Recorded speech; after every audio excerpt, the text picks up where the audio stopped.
রাজধানী কৃষিবিদ ইনস্টিটিউটে 18 জানুয়ারি অনুষ্ঠিত হয়েছে জাতি গঠনে নারী নীতি সম্ভাবনা এবং বাংলাদেশের ভবিষ্যৎ শীর্ষক বিশেষ আলোচনা সভা।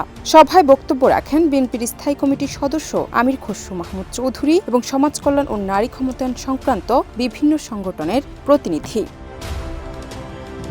তবে আকর্ষণের কেন্দ্রবিন্দু ছিলেন বিএনপি চেয়ারম্যান তারেক রহমানের কন্যা জাইমা রহমান। সভায় নিজের মতামত তুলে ধরেন তিনি। দেশে ফেরার পর প্রথমবারের মতো জনপরিসরে বক্তব্য রাখলেন Zaima Rahman. We must be honest about the everyday lives reality shaping women's lives in Bangladesh.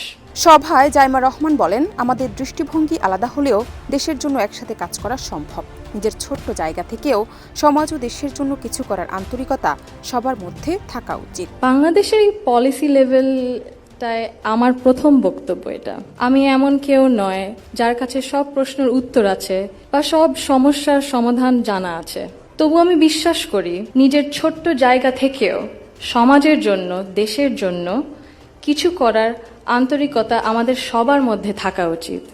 আজ আমি এসেছি শুধু শুনতে, শিখতে এবং একসাথে কাজ করার মনোভাব নিয়ে এগিয়ে যেতে। অর্থনীতিবিদ ডক্টর ফাহমিদা খাতুন নারীদের মূল বাধা হিসেবে ঋণ প্রাপ্তির সীমাবদ্ধতা উল্লেখ করেন। তিনি বলেন, ক্ষুদ্র নারী উদ্যোক্তারা এই সীমাবদ্ধতার কারণে বিশেষভাবে সমস্যার সম্মুখীন হন।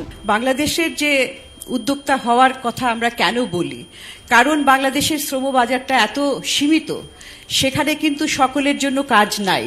প্রতি বছর 20 লাখের বেশি জনশক্তি শ্রমবাজারে প্রবেশ করে। সমাজকর্মী তামারা আবেদ বলেন, নারীদের লুকানো সম্ভাবনা কাজে লাগানো দরকার। তাদের কেবল জনসংখ্যা হিসেবে নয়, হিউম্যান ক্যাপিটাল হিসেবে দেখা উচিত। Our asset is our human capital, and if we are not considering 50% of our bright assets that are sitting underutilized, then we can't really be talking about proper economic progress of the country. সভায় অংশগ্রহণকারী নেত্রী ও বিশেষজ্ঞরা নারীর ক্ষমতায়ন এবং দেশের উন্নয়নে নারী অবদানের গুরুত্বের উপর গুরুত্বারোপ করেন। জান্নাত নিপু, দেশ রূপান্তর।